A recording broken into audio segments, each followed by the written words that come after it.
வணக்கம். நான் doctor V Chockalingam, இதயநல மருத்துவர், சென்னை.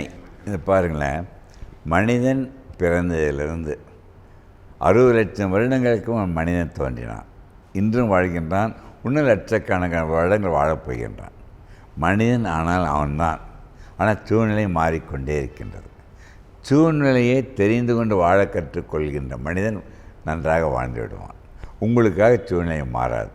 அடிக்கடி சொக்கலிங்க நான் டிப்ரெஷனில் போகிறேன், அந்த டிப்ரெஷன் உணர்வு உன்னை கொன்றுவிடும். அந்த டிப்ரெஷன் வங்கக்கடலில் வந்தால் புயலாக வந்து உங்களை கொல்லுகின்றது. ஸோ வங்கக்கடலையும் டிப்ரெஷன் நல்லதாக இருக்கலாம், கெடுதலாக இருக்கலாம். உங்கள் மனதில் டிப்ரெஷன் வராமல் பார்த்துக்கொள்ள வேண்டும்.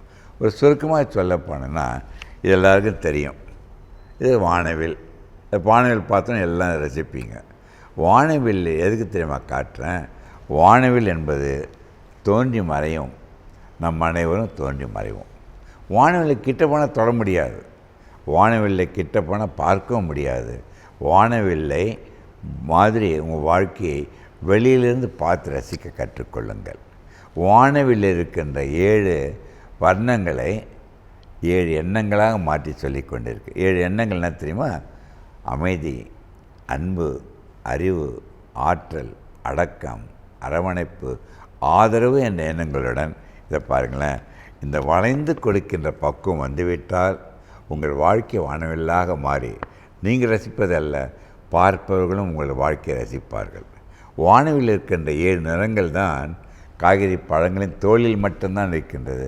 தயவுசெய்து நீங்கள் அனைவரும் தோலுடன் சாப்பிட கற்றுக்கொள்ளுங்கள். நம்ம பெண்கள்லாம் தோலை சீவி ஆட்டுக்கு மாட்டுக்கு போட்டு அவைகள் புஷ்டியாக இருக்கின்றன. உள்ளே சாப்பிடுகிறவன் என்னும் நோயாளிகளாக வந்து விடுகின்றான்.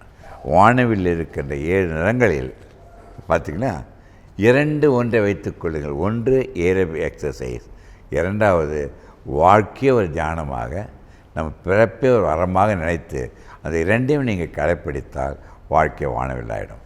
ஸோ வாழ வேண்டியது இது 3மே இருக்குது பாருங்கள். முதல்ல சொன்ன மாதிரி உணர்வு, உணவு, உடற்பயிற்சி.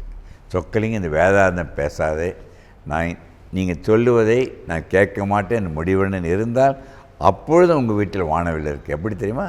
வானவில் நிறங்களில் அனைத்து வியாதிகளுக்கும் மாத்திரை, மருந்து, ஊசி. ஸோ எந்த வானவில் என்பது உன் கையில் தான். தயவுசெய்து உங்கள் வாழ்க்கையை மற்றவர்களிடம் பார்த்து காப்பி அடிக்காமல் உங்கள் வாழ்க்கையை நீங்கள் நிர்ணயித்து வாழ கற்றுக்கொள்ள வேண்டும். அதுக்கு தான் அடிக்கடி சொல்கிறேன், please avoid hurry, worry, curry to get பரீட். அதை வைத்துக்கொண்டு நேற்று என்பது உடைந்த பானை, நாளை என்பது மயில் மீது இருக்கின்ற பூனை, இன்று என்பது தான் கையில் இருக்கின்ற வீணை என்று இன்று நிகழ்வில் வாழ கற்றுக்கொண்டால் உங்களை எந்த சக்தியும் அழிக்க முடியாது. எவன் ஒருவன் தான் மகிழ்ந்து மற்றவர் மகிழ வைக்கின்றார்களோ அவர்கள் மனிதர் அல்ல, மாமனிதர் அல்ல, அவர்கள் தெய்வமாக மாறிவிடுகின்றார்கள் என்பதில் மாற்று கருத்தில்லை என்று கூறி அனைவருக்கும் நன்றி கூறி என் உறவினராக நண்பர்களாக இருக்க வேண்டுமே தவிர சொக்கலிங்கத்திடம் நோயாளிகள் வர வேண்டாம் என்று வேண்டி கேட்டுக்கொண்டு விடைபெறுகிறேன். நன்றி, வணக்கம்.